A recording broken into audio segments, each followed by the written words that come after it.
بالله من الشيطان الرجيم بسم الله الرحمن الرحيم الحمد لله رب العالمين ثم الصلاة والسلام على أشرف الأنبياء والمرسلين حبيب إله العالمين أبي القاسم محمد اللهم صل على محمد وآل محمد وعلى أهل بيته الطيبين الطاهرين المعصومين المظلومين.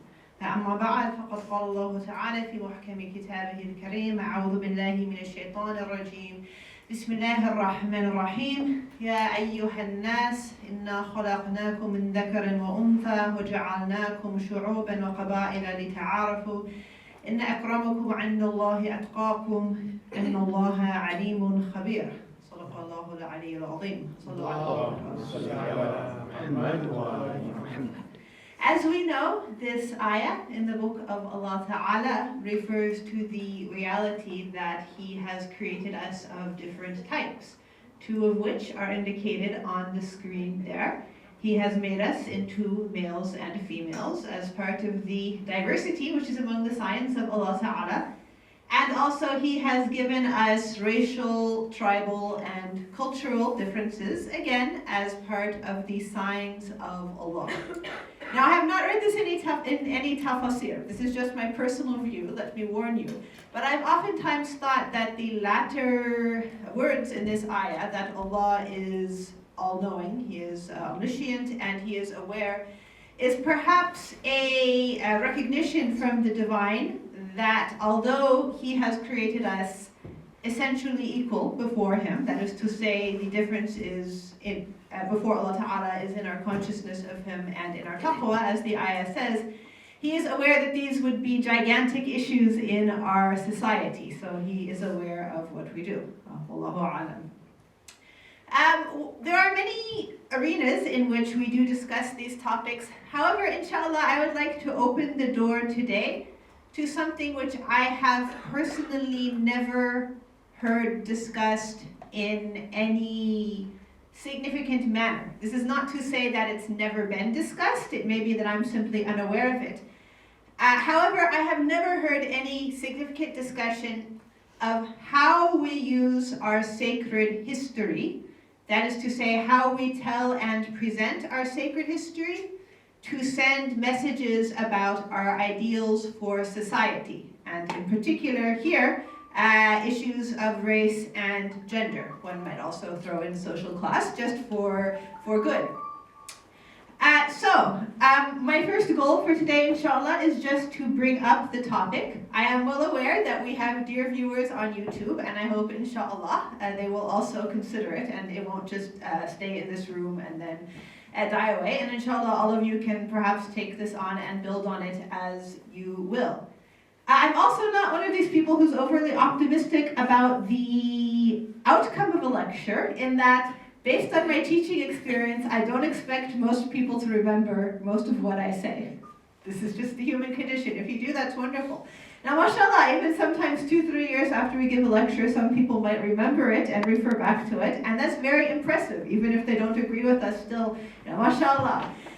So what I really hope, more than anything else, is just that you take the main ideas with you. And then if you take away some points that are of worth to you, as is said, nurun ala nur. So what are the main goals for today? Number one, I would like to introduce the concept of the difference between historical fact and historical portrayal. This should not be a difficult concept because it is something we do in the educational system, especially if you have gone on to university, for example, and studied literature or studied history or some sort of related subject. This should be second nature when you're dealing with any sort of text that doesn't have anything to do with our own sacred history. That is to say, if I put a poem up on the screen, say a poem by Shakespeare, I might ask you, what are the sub-messages that this poem is saying? So I'm not talking about what is the poem actually saying, word for word, what is the, sonnet to the beloved or whatever we have, but what sub-messages is this poet conveying about what he believes are the reality of life, the reality of society, the reality of human nature, maybe the nature of men and women, for example. And this is not something we really have any issue with. However, I'm going to venture to say, at the risk of offending our dear viewers, especially the ones listening on YouTube, I'm willing to guess that at least 95% of Muslims, and in particular Muslims who attend majalis for Ahl al-Bayt, alayhim salam, regardless of their denominational affiliation, 95%, maybe even 99% of us do not and cannot distinguish between sacred history, that is to say, historical fact, in a majlis, so in a devotional setting. I'm not talking about an academic lecture, but during a majlis, they cannot distinguish between the fact and the way the story is being told to send different messages. So one is, fact. So I'm leaving aside the question about misconceptions about Ashura and what actually happened. I'm just saying, let's say, for argument's sake, there's a certain body of fact we agree upon. That's one thing. And how we use that to draw a picture of the sacred personalities and to convey messages is something else. Because in the end, the entire reason why we care about sacred history, just to be blunt, the entire reason why we want to go to a majlis and hear the account of what happened on Ashura or afterwards, or the entire reason we retell it, is not to present the facts. If you think about it, most people do not sit at home and read maqta literature. They don't, for example, get Abi Mikhnaf from the shelf and they open up during the majlis and they just read it word for word. Now, I don't want this to come across as sacrilegious. Please hear me out here. But that's boring. Most people will actually be bored if they sit and read the maqta literature. And the reason for that is because it's not constructed to give us any messages. It's like opening Tabari, for example. It says, this happened, this person said this person said that. Maybe some of it doesn't even make sense nowadays. So you read it, you don't really take any useful messages for your life as a human being. So what we want, and I include myself in this, I do give the occasional majlis as well. When we give a majlis and recite the history, it is to send a message. Now, many of these messages that we send through reciting the narrative of Karbala are very good. What are some of the messages, the positive messages, and inshallah most of the messages are positive, that we do take from the story of Ashura or the story of Imam Hussein? Yes? Okay, standing up for what's right. That is a very basic one. And inshallah, all of us who have heard the account of Al-Imam al-Hussein alayhi salam also internalize the message that we should follow his example and stand up for what is right. Any others? This is in a subject we're all expert on. I'm sorry? Okay, that's a very good point. But I'm going to say it's not just an issue if we keep crying and talking about it, because that is also a sub-message that gets sent, albeit it is not necessarily a positive sub-message. But I'll just throw in a couple more positive ones in case some of you are sleepy. So standing up for what is right. Okay, standing up against injustice, standing up for your religion, telling the truth, bravery, valor, loyalty. There's a long list of very good messages we take. Family loyalty, family values, another very big one. Friendship, repentance, Hur, for example. His story, we associate it with repentance. It doesn't say that in the Maqta literature. It doesn't say, I'm going to tell you a story about someone who repents and why you can always turn back to Allah, but we portray it this way. In such a manner that after a while, the message becomes inseparable from the person, and most people cannot distinguish between them. Now, again, 90% of the time, that's not really an issue. It becomes an issue, however, if sometimes our sacred history, whether it's Karbala, whether it's something else, is being used to support messages that are socially or religiously unhealthy. Now, you politely and helpfully mentioned one of them. As sometimes you do hear people retell it in such a manner whereby they emphasize the value that basically Islam is just ritualistic, you just cry and that's the end. Now, crying, of course, for Imam Hussein is very good and very important. I'm not trying to at all de-emphasize that. But, for example, like Ali Shariati said, there's different types of Islam. There's just the sort of ritualistic Islam, which, is just about following certain customs, certain traditions. You have your chai, you have your sholezad. What else do you have at Majalis here? Samosas, okay, yes, that sounds very good. And these are the important things in the majlis, and then forget about changing society and social justice and martyrdom and all these things. So that is a message that sometimes gets portrayed. Definitely one of the movements of the 20th century was to try to replace that with a new message. And sometimes there is a subtext about race, gender, or social class that also gets sent. Now, I'm going to be honest, there's no way today we could deal with all of that. Hence, I'd like just to focus on race and racial messages that are associated with the account of Karbala and with a few other aspects of our sacred history thrown in as well. And I should say that, like the previous lecture that I was giving here at Mahfil, which I was kindly invited for, which sort of, to be honest, began as a, hey, Sister Amina, why don't you come to Mahfil and talk about something? It sort of grew out of proportion to the point there were some people in Iraq actually calling me up and saying, hey, Amina, I hear you're giving a lecture on this. Say, really? How have you heard that? This subject, which was also very, yeah, I'm serious. Incidentally, the power of the internet nowadays. This subject also has grown a bit out of proportion since the topic was assigned to me, I think, last week. And some of the responses to certain things I'll be sharing throughout, inshallah. So anyway, back to the goals of today. One, just to have the concept that there is a difference between what happened and the story we make out of it. And number two, to be able to critically analyze. Now, some of that you'll be doing as a listener, or as a viewer. You may be watching, for example, the Mukhtarnameh. You can critically analyze how it's being portrayed. What are the messages that are being sent? Subtexts, again, not necessarily stated out. And how many of you tell the story of Imam Hussein, peace be upon him, or someone else in our history?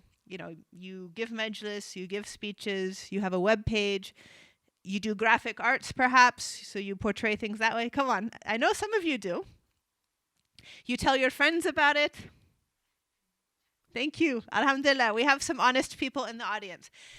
I'm sure, knowing those of you who are here, it is in fact more of you. So I advise myself first that just as we think about what we're listening to, also think about what messages we are sending. Because again, as someone who does give the occasional majlis, I will say it's very easy just to fall into the pattern of repeating what you have heard because you have heard it and it is what is said. And then you say, oh, wait a minute, what am I actually conveying by saying that? Is this actually the message that I want to be sending? So I do actually have to catch myself on this quite a bit, especially because, as is the case with some of the, quote, misconceptions about Karbala, some of the perhaps less healthy portrayals are told because they are sad. There is a certain pathos to them, and so there's a reason why they are retold. However, they do come with a certain amount of baggage. And I would say one area where this is also particularly relevant is poetry, which we use a lot to convey our sacred history. It's recommended, it's mustahab, it's very good. However, we have to remember that anything a poet is saying, unless the poetry has actually come from the Ma'sumin, peace be upon them, it is the poet's view, the poet's perspective, and they're going to be inserting their own worldview on that. Okay, one final point before we dive into the controversial subject of the day. This does vary a lot culturally.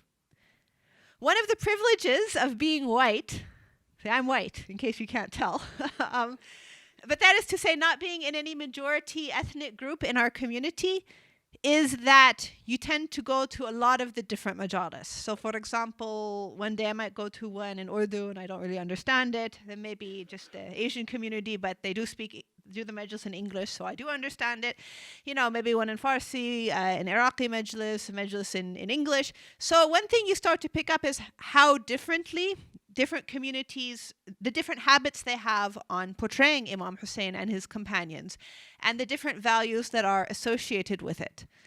Oh dear, potential point of offending people again. Okay, as I mentioned, I've been living in Iraq for a while. One of the things I notice about Iraq, there's two values that are very heavily emphasized, which I don't hear that much in English majalis. One, there tends to be a very heavy sense of tribalism and focus on lineage. Is this a surprise? It's still largely a tribal society. Number two, big focus on women being invisible. I remember once I was listening to a majlis by a fairly known scholar. He's telling the masa'ib, everyone is crying, and then he says, and the biggest musibah, the day of Ashura, I can't say it, it's horrible, is these women had to be seen by non-mahram men. So all of a sudden I stopped and said, well, wait a minute. If that's the biggest musibah, what about my life since elementary school? I've been around non-mahram men. But of course, this was very sad to the audience. They cry more because this is a very strong cultural/religious value there. Whereas here, that doesn't generally go over as well because a lot of us go to uni and so forth, and we do live in a fairly mixed society. So maybe we'd say the biggest musibah is something else. But if we don't necessarily come out of our cultural perspective, we don't always pick up on these gradations and the possibility that there are different ways to present our sacred history. Okay, that's today in a nutshell. Yes, please, be kind. I am not actually challenging any aspect of, quote, orthodoxy today. As I'm not saying anything about the marja'iyah or fiqh or usul al-fiqh or any of these subjects, which are very, very dangerous to talk about, even if what we're saying happens to be true.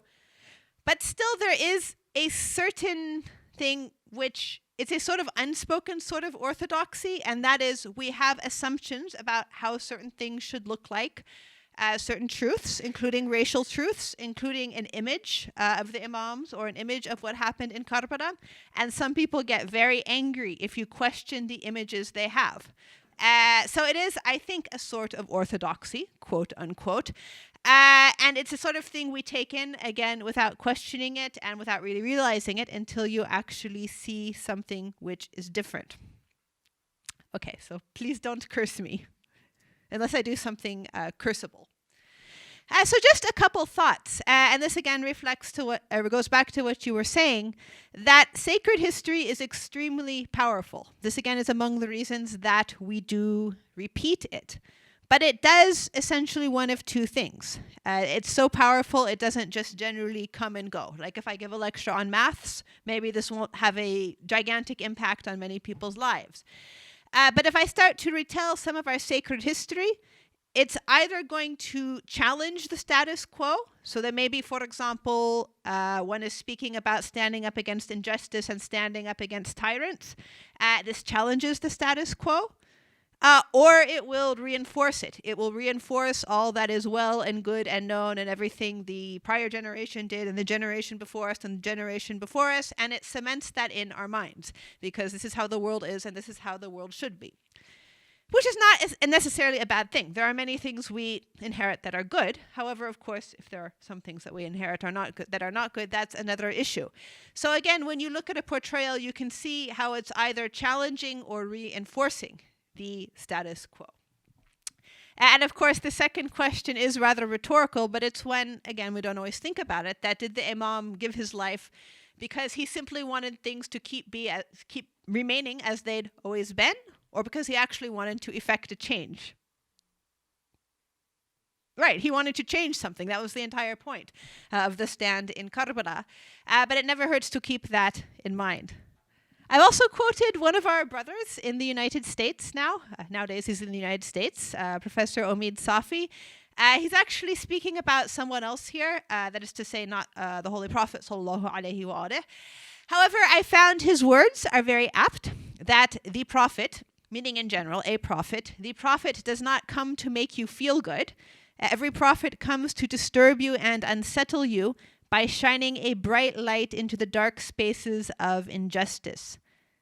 Yes, the Prophet never comes to say, keep doing what you're doing. Right? Rasulullah sallallahu alayhi wa sallam, did he come to the people in the Arabian Peninsula and say, yeah, keep it up, keep burying your kids, keep up the interest, keep up all of the sins you're committing, right? He doesn't say, keep doing what you're doing, steady as she goes, change not a thing, said no prophet ever.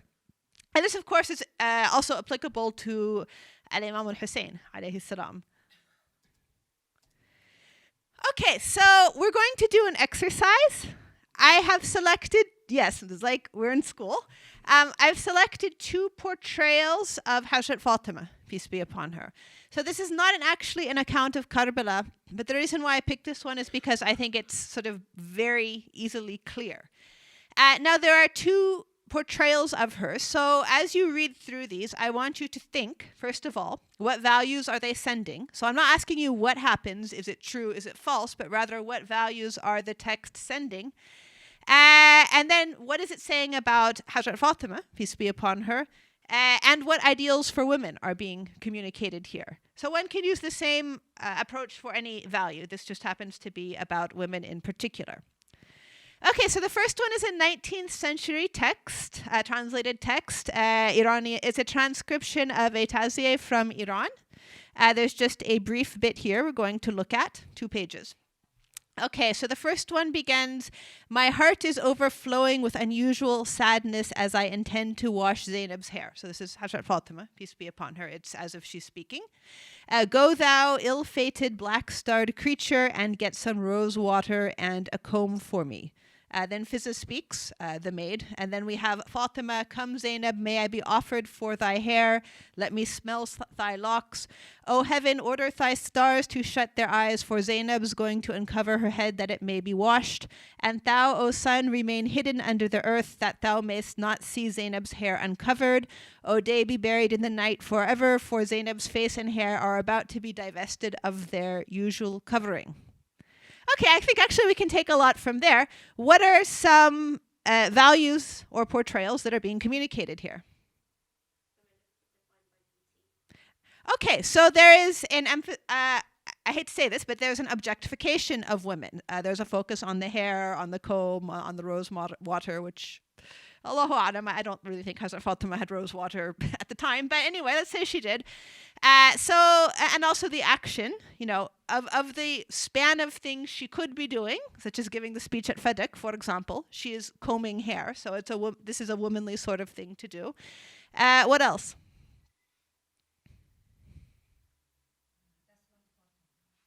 Okay, that's not the Fatima that you know. This is the Fatima that the playwright knew. When he looked at history, and I'm sure it was a he, this is what he saw.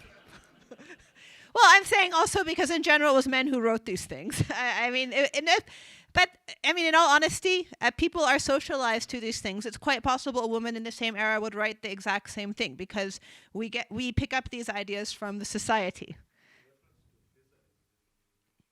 Yeah, and to be honest, I don't know how much of that is a translation issue, but just looking at it like this, yes. It is a very derogatory reference to Bibi Fizza. It's not how we portray her nowadays. Also, you can look at the strong emphasis on hair covering. The sun should remain eclipsed because Zainab is going to uncover her hair. So what's the message there? Yeah, that hijab is the number one important thing, and so important that it's a cosmic catastrophe that if something happens to it.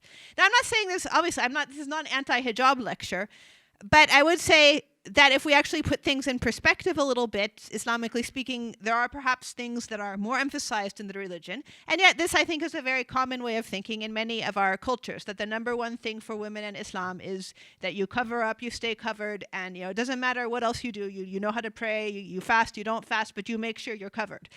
And so this is reinforcing that. And the idea that, like I said, it's of cosmic consequence. It's not just a personal thing. So this is largely saying the same thing. Okay, this is a excerpt from Dr. Shariati's Fatima is Fatima. So, another Iranian work, incidentally. So here we have, "Suddenly little Fatima reaches towards her father, picks it up." This is when the kuffar were throwing things at the Holy Prophet. May Allah's peace and blessings be upon him. So she throws it away. She cleans her father's head, comforts him, returns them to their home. As she grinds the wheat, she works in the house. She's seen hundreds of times bringing water from outside her home. That should incidentally ring a bell, because anyone who's Shi'i should know what Ali Shariati is referencing at that point. Ali knows the generosity and majesty of Fatima and more than loves her for multiple reasons. She has the greatest responsibility in the history of freedom. But Fatima does not sit down. She continues her resistance and her struggle. Fatima goes to them personally, accompanies Ali to their sessions. Through her influential spirit, her great human personality, she proves the rightfulness of Ali and the wrongfulness of the election, the Saqifa.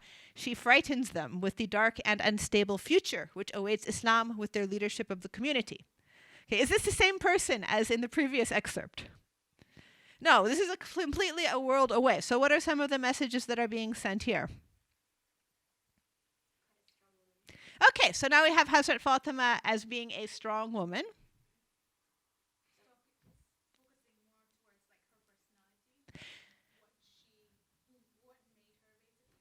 Okay, so now we have a focus on her as herself. And if you keep reading the former excerpt, you'll see that that's not really the case. She reacts, but she doesn't act. Here she is acting as a person who has a sort of agency in the world. Also, the things she's doing are much different than combing hair. Political resistance, work, comforting the Prophet.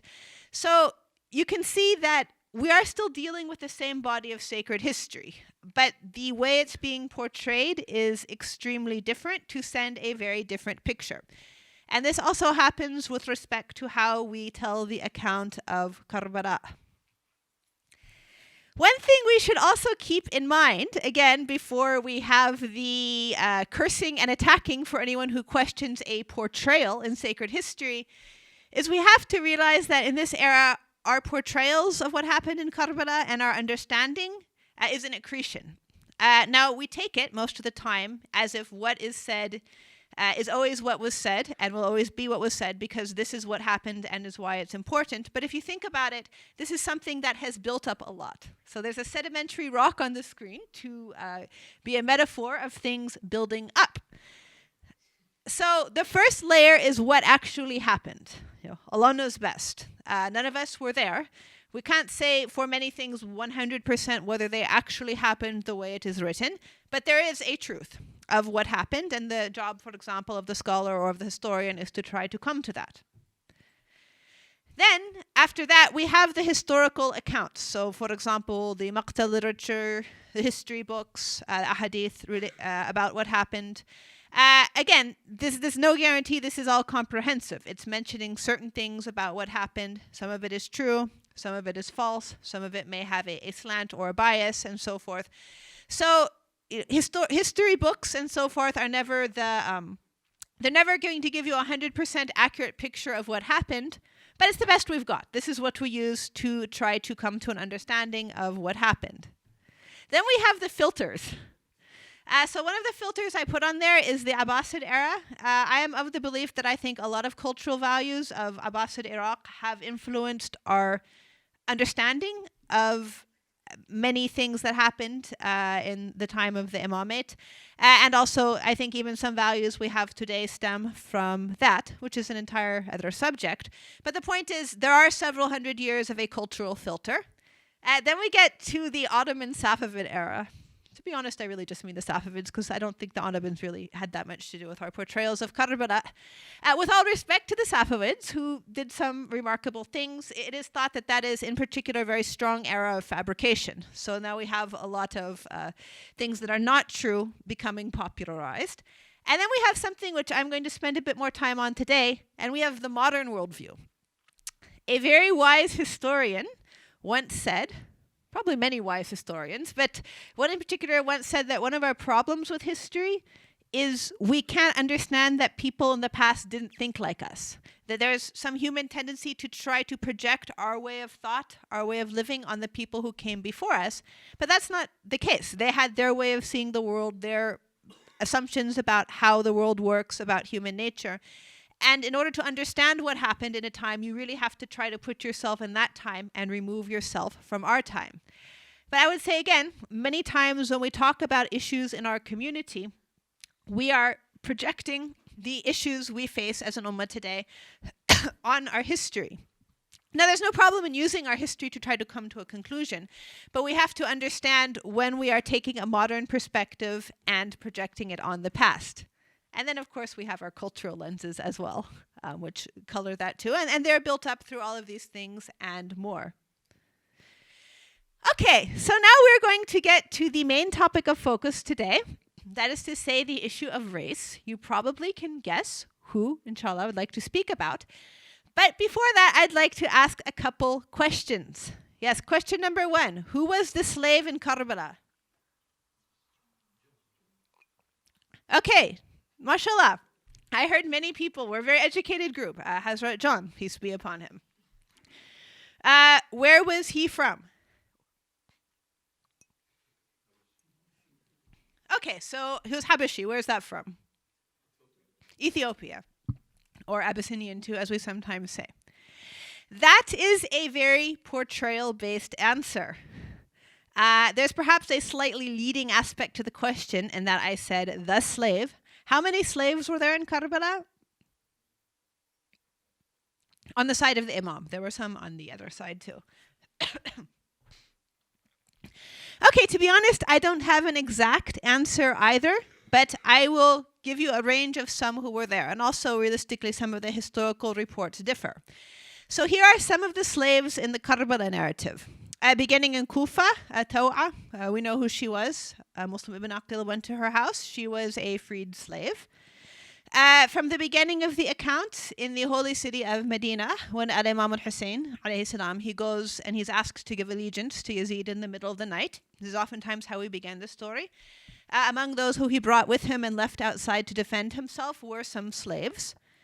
He sends one of his slaves, because there were slaves in the households of the imams. We may not discuss it a lot, and they did free slaves a lot or purchase them to free them, but nonetheless, there were some. He sends a slave to Kufa to deliver his message. Al-Hur Riyahi, when he went to the side of Imam Hussein, he had a slave who was identified as a Turkish slave. There are several of the companions listed up there who are slaves, freed slaves, or a son of a slave in one point. One of the things that also tends to get glossed over in modern tellings of the Maqtal events is that Muslim ibn Awsaja had a slave woman who is calling out and mourning him afterwards. Yes, it's very awkward all of a sudden when you get to that to say, and then Muslim ibn Awsaja's slave girl said. So, I mean, in Arabic it works a bit better, but generally people try to sort that out, and you hear things like his woman said. And if you think about it, what does that mean? It says Jariya in the text, so the slave girl. Rabab, Hazrat Rabab, she had a slave. And John was one of the slaves. So this is not a comprehensive list of slaves on the side of Imam Hussein. It is simply a smattering of the ones that you find listed in our earliest historical sources. Now, where were most of these slaves from? That's a good question. Most of them, it is not listed. John is listed as being Habashi. One of them is listed as being Turkish. There are a couple of them who are listed as being Turkish. There are sometimes some things that are said, but there's really no reason to think that most of them came from anywhere in Africa. Maybe some of them did, but slaves were taken from a number of regions at the time. This is, however, where we are dealing with the projection of the modern worldview, and maybe a bit of the Abbasid worldview too. We are dealing with, in many cases, as something that we don't necessarily question, which is the legacy of European colonialism.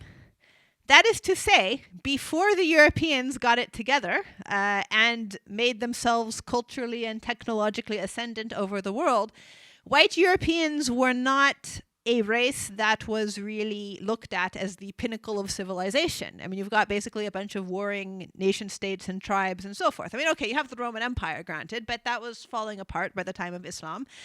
So the idea that there is a racial hierarchy, which is part of what people in Europe came up with at the turn of the century, I mean the end of the 19th century, whereby there is the white person who is the, the dominant person, and is the highest level of perfection, as indicated in this sketch.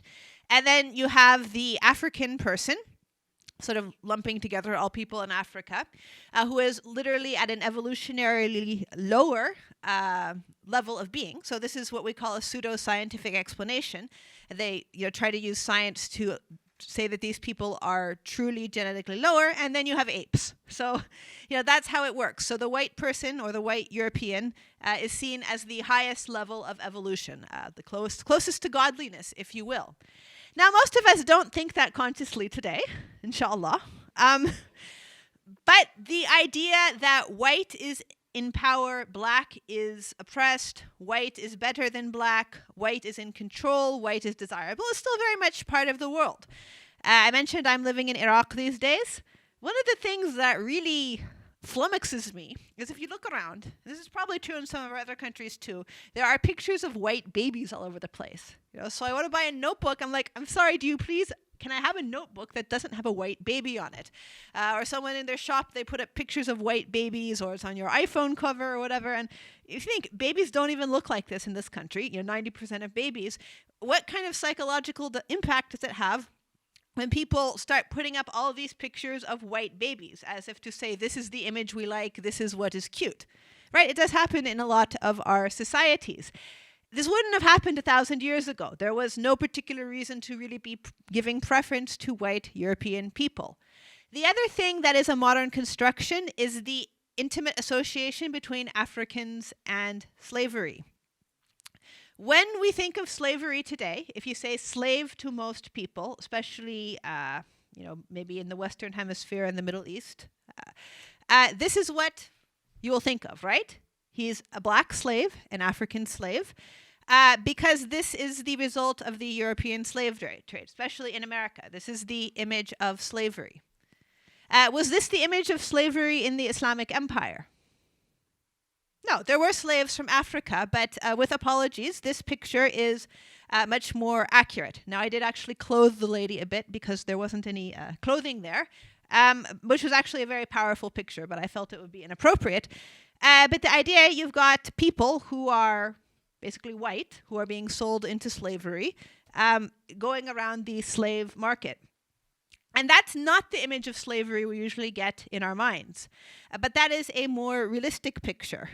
Because if you think about it, and this is not a glorification of slavery, but I'm just saying what happened and what our mental images of slave are. So why it is when it comes to Karbala, we say the slave in Karbala was John, the African slave. Slaves were basically coming in from all the border regions. So there were parts of Africa, yes, there were slaves coming from Africa. We know about some of them. Bilal, former slave. Okay, but who were some other slaves among the companions of the Prophet sallallahu alaihi wasallam? Sorry? Salim? Which one? Where's Salim from? It is quite possible there was a slave named Salim. Where was he from? Okay, there were Arabian slaves because the tribes would go to war, captured men would become slaves. So probably any number of these slaves in Karbala were of Arab descent, Hijazi. You have slaves from the Byzantine Empire.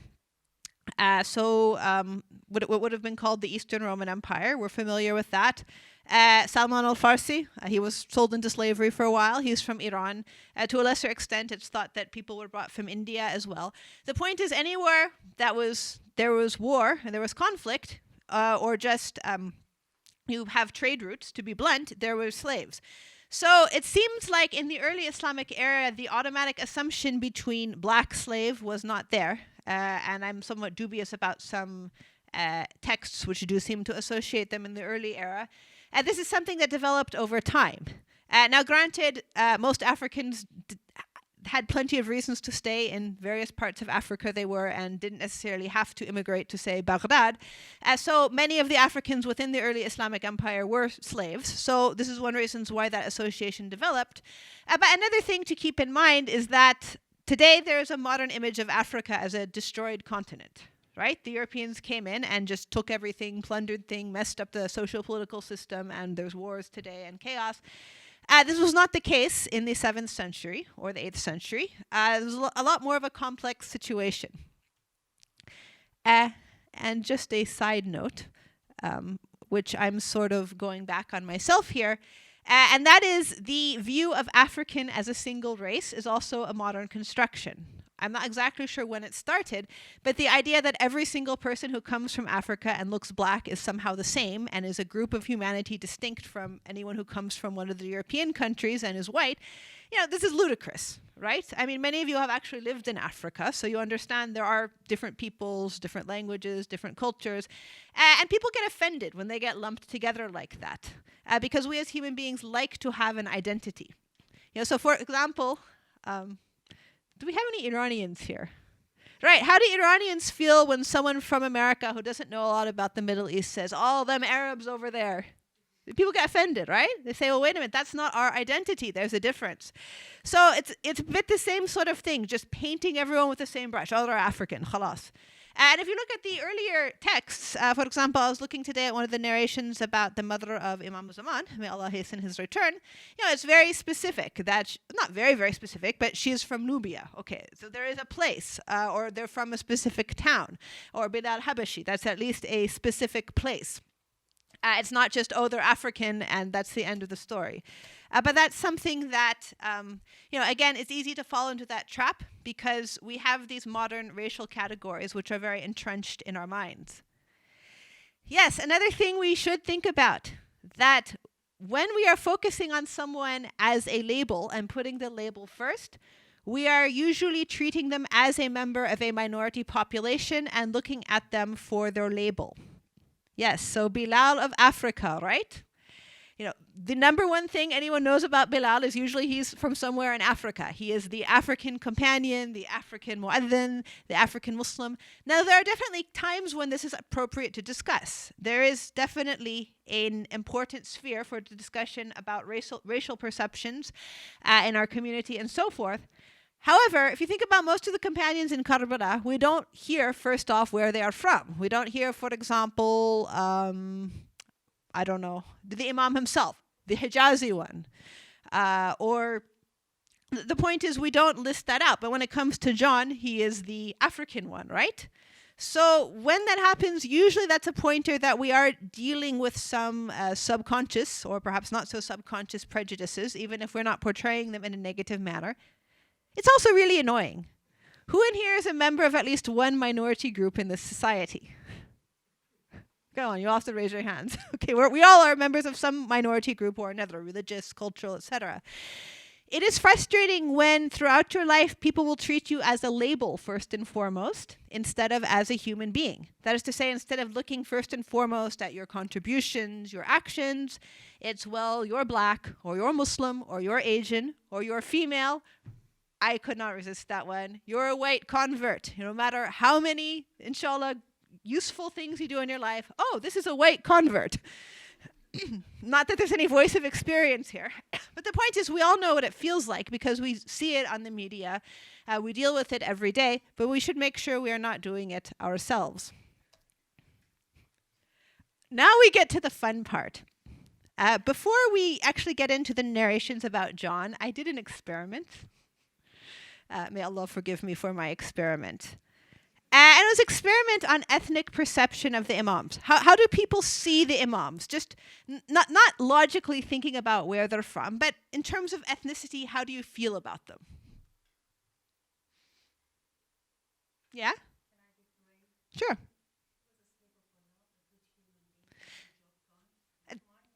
Yes, that's true. They are slaves of Allah. But that's not the question. The question is, when you get a mental picture of the imam, what nationality do you perceive them as? Okay, Arabs? Yes?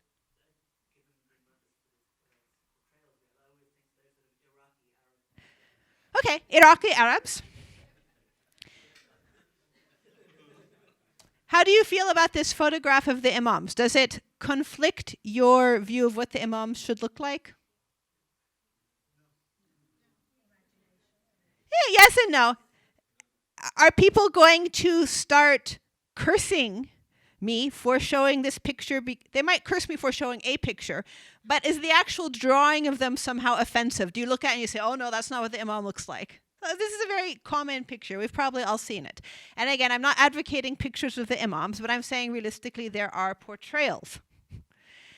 Okay, how do you feel about this picture of the imams?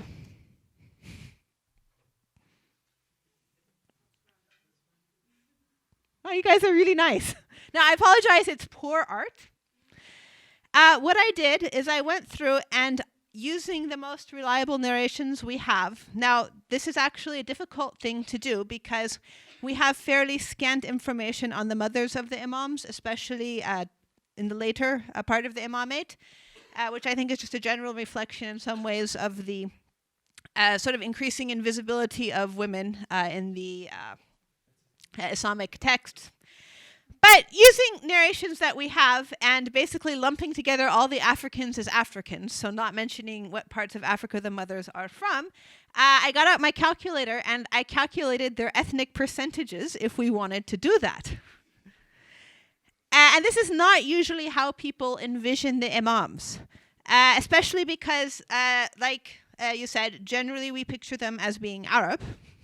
And I put Hijazi Arab there for a reason, because the Arabs in Mecca and Medina were there before the Arabian conquest. So, not to get into any ethnically charged discussions, but after the Arab conquests, the Arabs went and intermarried with a lot of lighter people around the Middle East. So you're probably talking about a fairly dark race to begin with. And then there's one relative who is said to be Persian. There is sometimes a tendency to think of the imams as being somehow related to Iran. This is a quote from one of our biographies. I'm not going to mention the author just to be respectful, but it says Shahr Banu is the holy relationship between the Arabs and the Persians. But if you actually look at the chart, by the time you get to the 11th, 12th Imam, there's, statistically speaking, not much Iranian blood. Less than 1%. So the question of how much of a lingering holy relationship there was is an open question. Now, it's obvious why we think that, because Safavid Iran became a majority Shi'i country. It is still the world's largest Shi'i country, so it's natural that the perception should be there. But I'm just questioning what perceptions we have, and do they really make sense compared to what we actually have in our books. So based on that, I came up with this picture first of all, I came up with this picture. So I actually went from imam to imam, and I tried to find people who were more or less looked like they could reasonably be that ethnic match. So this is not intended to be a picture of the imam, so please don't curse me. It's just an experiment. So here we have someone who's fairly dark. And this is actually a sketch of a Palestinian Bedouin, so it's not a true Hijazi Arab, but I thought it was good enough. And I also like the fact it's not a real face, it's just a sketch. Then, we have the only one who's the same is the Iranian. I figured, okay, half Iranian, he can look Iranian. And then a sort of Iraqi Iranian person. Now, this fellow is actually African American, and I picked that on purpose because, as many of us may know, a lot of African Americans are intermixed with a variety of races, because during the slave era, the women tended to be assaulted by their slave masters. So there's a lot of, there's some who are lighter in complexion. And so I figured he's one who's more mixed. This is an African imam of the masjid. Poor guy, he has no idea he's there. And this is the alternative narration on the mother of Imam Zaman. Was she from the Sudan, as is mentioned in Al-Kafi, for example, or is it the more famous story that she is from Eastern Roman Empire, aka Anatolia? Has anyone been on my Facebook the past day? Yes, so I did post that list of the ethnicities of the imams. And this one in particular got a lot of anger. No, she's a Roman princess. Baba, Roman doesn't mean she's from Europe. That was the old Roman Empire. And this, in fact, was a smaller empire at the time, actually of Imam Zaman's birth. May Allah hasten his return. You're basically talking about, maybe more of that region there. Its capital was, yes, Istanbul or Constantinople. Okay, so the point is, we're basically talking about modern-day Turkey before the Turkish immigration. But that's not what we picture. When we say Roman princess nowadays, there is, again, this overlay of white European. And I have to think that some of the shock and horror that caused is due to shattering that stereotype of her being a white European, aka someone who's in cultural dominance today, and someone who's really more from our sort of countries, most likely. Allahu A'lam. Anyway, the picture is online if you'd like to have a look at it. Now, this is a sketch of what possibly the imam could look like. Am I saying this is what the imam looks like? No, don't flame me here. I just simply Googled until I found a sketch of someone who seemed reasonably ethnically mixed. I did add the beard to be respectful, so granted I didn't do a good job. He's described as a handsome young African gentleman. And the youth was something I liked too, because we believe the imam will be youthful when he returns. We believe the imams were pleasant of appearance. And so I sort of like the multicolor effect in his face. I thought it could perhaps represent multicolors of the world and Imam of the world.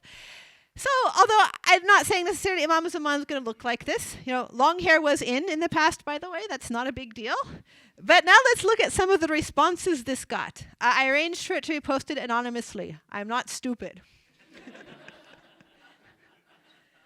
Okay, wonder what's the point of making Imam subject of fun. To me, this pic looks like Mullah Omar if you blinded him in one eye. Whether these sort of pathetic speculations are helping none of us. It's the rapper Ice Cubes. And then we have someone else who honestly I don't know who they are. May the same level of curses that are on Omar and Yazid be sent on whoever made this picture. Thank you. And whoever runs this account, do you think it's funny? Be far from my Imam and my faith, idiots. Okay, now granted, I understand some people don't like pictures of the Imams, but I still think part of this reaction is coming from the unspoken orthodoxy. And that is to say here, I'm not talking about the marja'iyya, the fiqh, and what we consider orthodoxy, but rather the view that religious authority is brown and either Arab or Persian. That is a religious authority. For example, if we picture a scholar, they're going to be a brown male with a beard, preferably a black turban, maybe a white turban. The further you get from that, the more iffy it becomes, as some of our scholars know who come from other ethnicities. As a matter of fact, I know an Iraqi sheikh, the poor man. He's white and blue-eyed like me, and he wears around his turban all the time in his home country because he knows that people will question his validity if he doesn't have it on. So he wears it to make a point, because people don't look at someone who's white and with blue-eyed as being a religious representative. And so I suspect that's part of the cognitive dissonance that happens when you look at a picture like this. So anyway, that was one of the evil things I did this week, making sure these photos were put online anonymously to see people's reactions to them. And now this is a Facebook posting from one of our local sheikhs. I've vaguely removed his name, and not because he has a problem with it, but just because I'd like to focus on the content, not the person. It is a very powerful picture. This is a picture. What is it a picture of? Well, yes, it is implying that our portrayals are like this. It's basically a stereotype of early American pictures of African Americans. So it's a very insulting picture. The lazy African, good for nothing. It's making fun of him. And then he says, each Muharram we are reminded of the sacrifice the Ahl Bayt gifted to Islam by the sacrifice of the son of the Prophet Muhammad sallallahu alaihi wa alihi, Hussein ibn Ali ibn Abi Talib. Here's a picture of John, the companion of the Imam at Karbala. The one who we're told from the mimbar of the Rasul was black, dirty, and smelly. So smelly and filthy that even the angels had to wash his stinking black body. Hey, John, give us a tune. Yes, we all know what he's talking about, right? Now, how many of us stop and think when we hear that in Majlis, because I'm sure many of us have heard the account he's referring to in Majlis, that, wait a minute, this is really a rather insulting racial statement that's being said. Yes, some of us do stop and think about it because it is something we stop and think about. And if you think about it, if you bring someone to Majlis who, say, happens to be black, and they hear certain messages about blacks in that account, they might just get up and walk out and say, well, wait a minute, this religion is not for me. So this is the account I am referring to. This is from a modern text. John stands before the Imam asking for permission to fight. The Imam tries to excuse him. The Imam says, in times of prosperity, I lick what is served on your tables. Should I, in the time of hardship, betrayal? This is where we get to the key point. My smell is bad. My lineage is lowly. My color is black. So grant me a breeze from paradise so my smell will be good. My lineage will be honored and my color or my face will be whitened. I will never abandon you by Allah until this black blood mixes with yours. The Imam grants him permission to fight. He fights.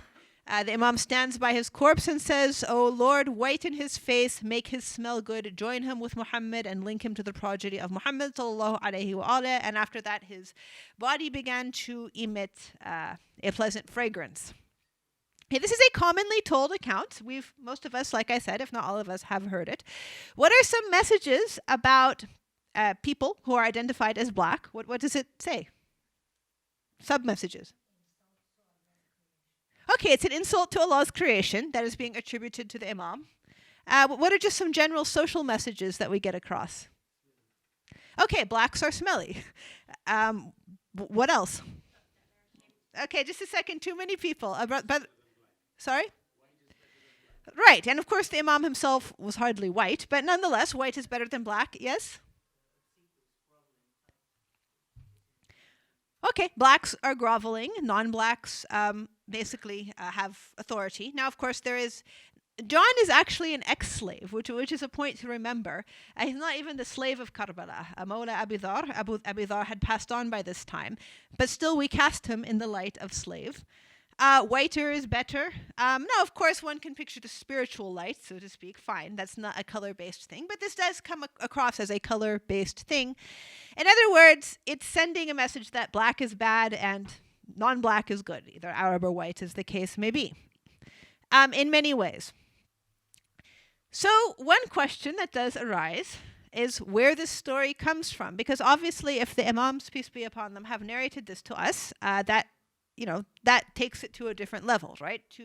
It's not that we can't question a hadith, but it gives it a certain sanctity. So where does this story come from? When did it come about? Okay, we have one vote for Abi Mikhnaf, who's fairly early. 200, 300 years, okay. Okay, so this is a brief overview of what we have in our extant books about John, or Joan, but we anglicize it to John often.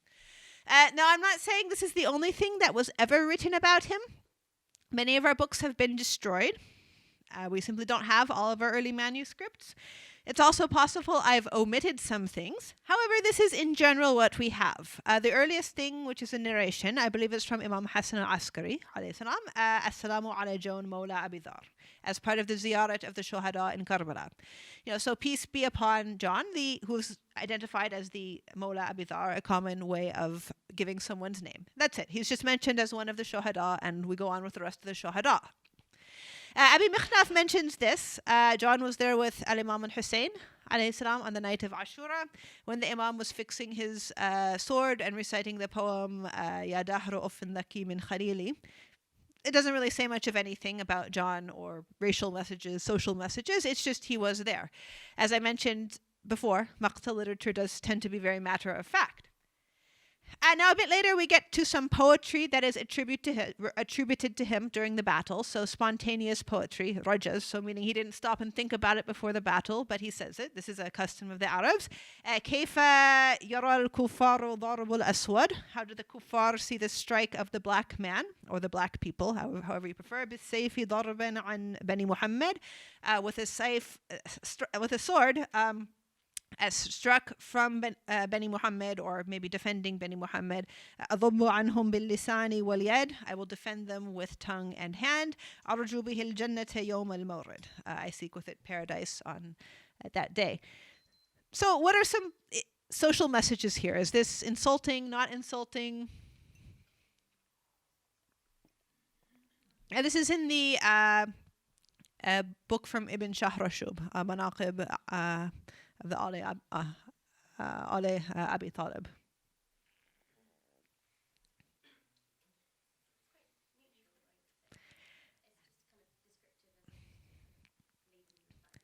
I agree. I don't think most people would walk out of a majlis and say this is racist.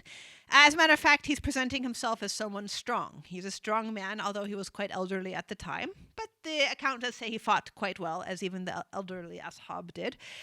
He has loyalty to Ahl Bayt like the other companions. He's seeking Jannah. So it's not that different from what you would expect from the other ashab, if it is authentic. Okay, finally we get to this account in the 7th century Hijri, or the 1300s. So this is after the Mongol invasion. We see this from Ibn Tawus and a contemporary of his as well. Now, it's not quite as developed as what we have today, but we have John saying, I will not leave you until this black blood mixes with your blood. So this seems to be the origin of it. So, Allahu A'lam. Some things to note. First of all, there's no isnad given, so we don't know how it's being related or by whom. Now, I'm not at all suggesting that Ibn Tawus fabricated this. He was one of our great scholars.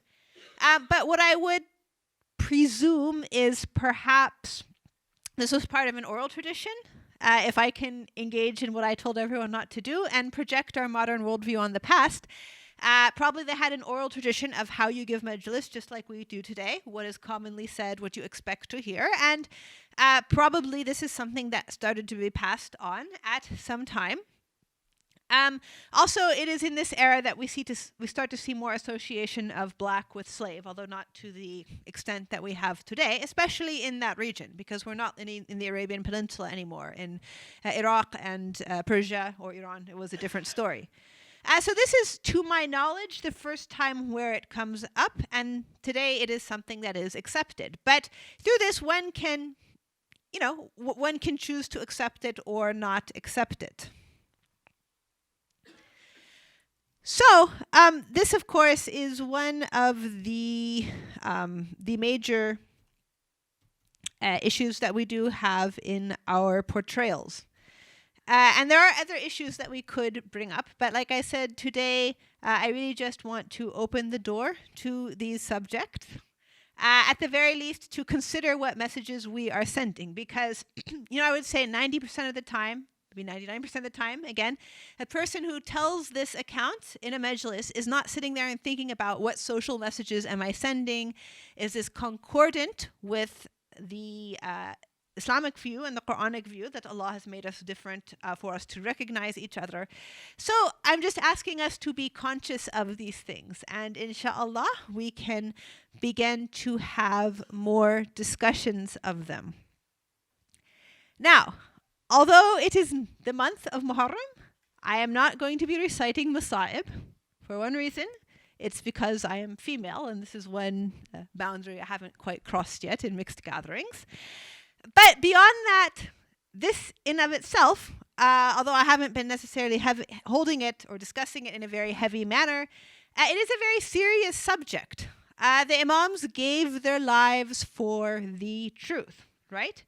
They gave their lives to preserve Islam, like Imam al-Hussein, Imam al-Sajjad. In very difficult circumstances, he spent his life trying to preserve Islam, so we would still have it today. And so it is of paramount importance that we, as Muslims, and in particular those of us who speak on behalf of Ahlul Bayt, alayhimus salam, we make sure that we do our best to try to ensure that everything we say about them and about our sacred narrative, which is very important to us, is something that's actually reflective of their teachings and what they would have wanted. Because to me, one of the saddest things is when you see someone taking the mimbar of Imam Hussein and actually using it to spread values that I think are actually against Islam and reinforce social injustice. Alhamdulillah, it's not all doom and gloom. I would say again that most of what we hear about our sacred narrative is very good and reinforces positive values. But nonetheless, I did want to bring up this subject, and inshallah it can be part of a larger dialogue. Last but not least, this is a very somber statement. Some people might consider it harsh, but I just like to leave on this note, this ayah from the Holy Quran. Rather, we dash the truth upon falsehood, and the truth destroys it, and thereupon it departs. And for you is destruction from that which you describe. وآخر دعوانا أن الحمد لله رب العالمين وصلى الله على سيدنا محمد وعلى أهل بيته الطيبين الطاهرين. We have time for questions from either side.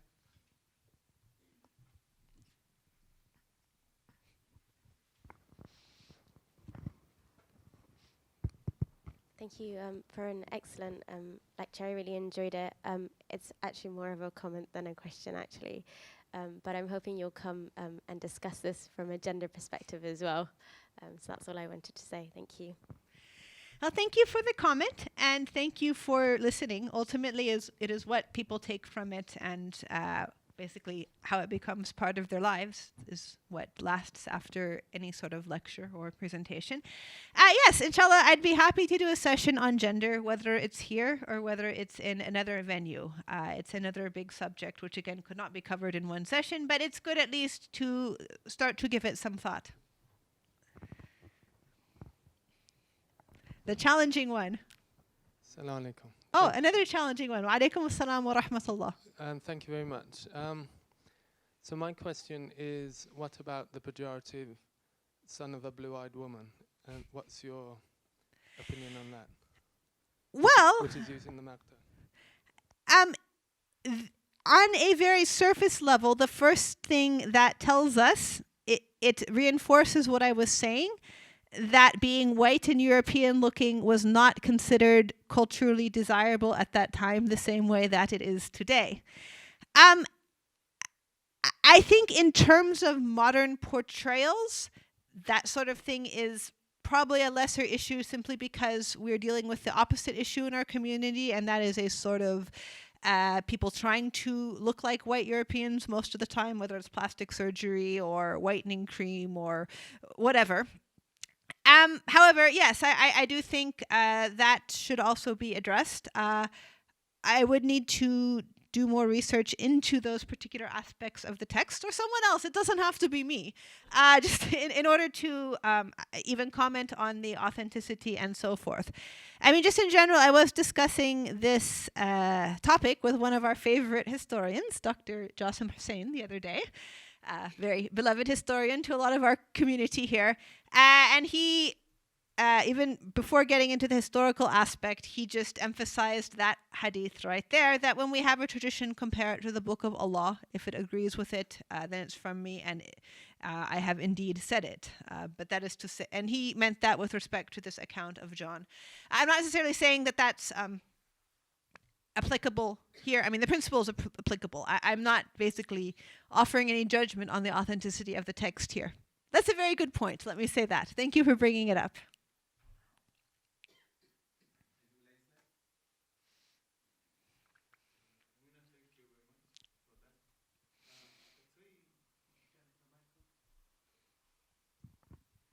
There are three aspects we could add to it. Yeah, one, you see, this is a broader problem in how Islamic history has been narrated. So we have, for example, that Habil was black, and the son of Nuh who went astray was black, and so on. Everybody who was bad was black. So this is obviously a narration of history which is based on that cultural stereotype, right? So Karbala is, of course, part of that narrative. The second one is that even if you look at the portrayal of Isa alayhi salam, or Jesus in Christianity, it's like a white male. It's unlikely to be white in any case because it's coming from the region where you can see what theoretically he would look like. Yeah, in fact, the Abyssinians think he was black completely. So, but this will not wash in Christian societies, Western Christian societies. The third one is that if you look at poetic portrayals, for example, if you look at this famous Layla and Majnun, the problem with Layla was that she was black. She was beautiful, but she was black. So beauty could not be associated with blackness there. And the common sort of refrain to Majnun was that, what do you see in her? We can bring you so many white beauties. You forget her. And he said, no, this is what I want. So it's a much more wider historic problem.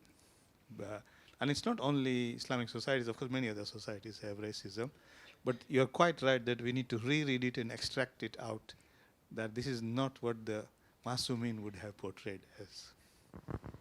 Thank you very much for the points. We see that to a degree in this portrayal of the battle in Karbala, which I'm assuming, I am no art historian. I'm no art historian, but I'm guessing by the face of the Imam that it's a post-Mongol painting.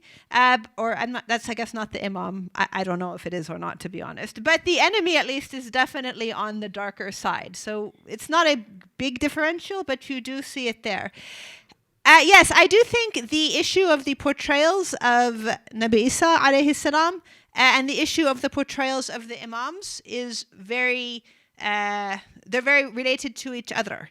And this is, I think, a major concern with making portraits of the imams, and that is it does reinforce a certain ethnic picture of what the imam should be, and thereby conveys a sense that this race is ascendant over the others because it is the divinely appointed race. Now this is a sort of classic European picture of Jesus. Yes, obviously it is highly unlikely that he looked like that. He was a Jew. Jews are Semitic. Probably he would have looked something more like this, but this would be considered a revisionist picture today. Except Jews don't always have like this super straight hair. But in any case, it's a bit closer to what you might expect. But of course, looking at these pictures your entire life in churches would send very different images. And again, I think that's why so many people did find this picture jarring, not necessarily in this room, just because this is not the image of the imams that people tend to have in their minds. Albeit, once I made the picture and I was looking at it, and again, I apologize, art is not my strong point, it is rather nice to see the range of colors. Now, I'm not saying this is what they would have looked like, but to picture them as people who are truly encompassing humanity, literally from many geographic regions, it does just metaphorically bring to mind the view that they are indeed the imams for all people and not just associated with one particular place. Again, I'm not necessarily advocating that we should start producing any pictures of the imams. It was just a sort of thought experiment. Okay, Amina, what do you think of this? Knowing that Prophet Muhammad was a most handsome man, because when they asked him, are you beautiful than Yusuf? What's the difference between you two? He regarded himself in a way more handsome, more adorable, that Allah has created him. And we know that Khadija alayhi salam was very beautiful. So genetically, you would think they would come in a very beautiful face or in terms of body or whatever it is. So we could think whether they are black or between the black and white, or white, we could just get it together. They could be very handsome. This is one, through the historical things that we read and we know. The other thing is, there are people do see Prophet Jesus. In a dream, they see Prophet Muhammad. They see imams. What it comes to your mind? Do you think they see them as it is? Somebody just comes to me, oh, Mahnaz, I've seen, that's how I saw it in a dream. Because she saw it in her real life, so appears in a dream. The dream is Ruya Sadiq, so it's a truthful dream. It's a 40% of prophecy. You know these people very pious and they've seen it. What do you think of that? Because they've seen them in a dream like this. Well, I have to say, I thought you were going somewhere else with the first comment. Just because it is true that among our narrations, this is again one of those less discussed assumptions, but there is a very strong correlation between beauty and faith. So, in general, both the men and the women in our sacred history are mentioned as being very beautiful, and the most beautiful being the Holy Prophet, sallallahu alaihi wa alihi. And specifically in Shiism, this is attributed to the Prophet himself, whereas Sunnis will sometimes say Nabi Adam or Nabi Yusuf and so forth. I thought you were going to ask if that's prejudiced against people who are maybe considered to be less handsome. Maybe you have like a birth defect or something that's very apparent on you, or you have an accident. But anyway, I'm glad I didn't get that question. Yes, it is narrated that the imams are, they attract people in many ways. They have charisma, they have spiritual charisma, they have personality. The appearance is pleasant. There's nothing about them that would repel people. This is, I'm not going to, the topic is not for me to pass judgment on that. It's just simply to say that this is what is communicated in our ahadith, and you are correct. And this doesn't have anything to do with how we, in modern ethnic terms, would categorize their ethnicity. Second point was about the... Because in real life, they always see this. The dreams. So it comes into their dreams. Well, first of all, we never know which dreams are completely authentic. This is known to Allah. yes, people do have true dreams. I'm not discounting that. It's something which is mentioned in narrations. But the question of whether everything is literally as it is, I think that's an open question, because people will see things that in a way that is comprehensible to them. I mean, if you think about it, if you expand it out, Christians, for example, practicing Christians will sometimes have spiritual dreams which are communicated in a manner in accordance with their own faith. But it doesn't match our aqidah. So does that mean the dream is false, or does that just mean they're understanding something in their own terms? I mean, the nature of the Imam before Allah Ta'ala currently, apart from Imam Zaman, but the others in our belief is not in a bodily form. There's a spiritual reality to the Imams. So if you really want to paint them, you're going to paint a soul, or you might paint a light, but you're not going to be painting a person. So from that angle, I think that when it comes to spiritual experiences that people have, unless they're actually feeling like they're having some sort of spiritual experience specifically pertaining to the appearance of the said person, I think probably, there's maybe some filter that goes on, or things again are in accordance with our understanding in a way that we accept them. This is actually a big question that is discussed with respect to spirituality, but there's always the proverbial grain of salt with some things. Just for the last question, if that's okay.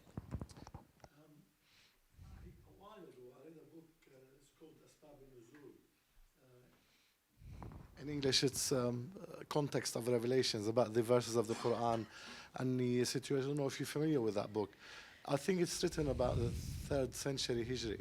And there was something in it which attracted my attention. It refers to the Habashi who killed Hamza. And it says about his life that he later became Muslim and became Arab. It said that he later became Arab, which, and it's written in the 3rd century. It made me kind of realize, and it's something I kind of observe amongst my own people and the people I know. Maybe at that time, Arabs didn't see being Arab as a matter of purely about race. So if you look at the geography of the Arab world, it's very median in the world. Some are very light-skinned, some are very dark-skinned. So I don't think Arabs really even cared that much about color. Maybe what you don't find in the Arab world is probably the extremes of color, like very blonde or very dark. But all the other ranges are existent amongst indigenous Arabs. So that makes me think maybe they didn't see it as a matter of color or even purely racial origins, because Arabs tend to identify with tribe and family. So I think the idea of a bigger national race probably didn't matter that much. It's just something to, when you look at matters to do with color and things in history, I really don't think things are how we see them now. Yes, and thank you for bringing up the reference to a early source to help us understand how people were thinking. That is how we explore history, so that's a very good contribution. Yes, the seeing of people in racial terms, as we understand it today, is part of the modern worldview that again comes from the European colonialist era. The idea that I belong to one race and this person here belongs to another race, and they're very specific and distinct groups, is a social construction. It's something most of us have internalized, but as you mentioned, it was not necessarily always the way people were. I don't think that even in every society today people still think this way. It is really a very Western cultural viewpoint. Yes, the Arabs seem to have been much more concerned with tribe back in the olden days and what tribe you're affiliated with or not affiliated with, as the case may be. And yes, being Arab is traditionally said to be linguistic. You're Arab if you speak Arabic, and the language is the most important thing. And, skin color is dealt with differently in different places. For example, you mentioned, going towards Iran, and the way race and skin color were treated historically in Iran is Persia, the Persian Empire, is its own subject, as not going to be the same as it was in the Hijaz. So yes, thank you for bringing that up, and that's definitely something we should keep in mind when we look at our history. Thank you very much. I think we'll end there. Salawat.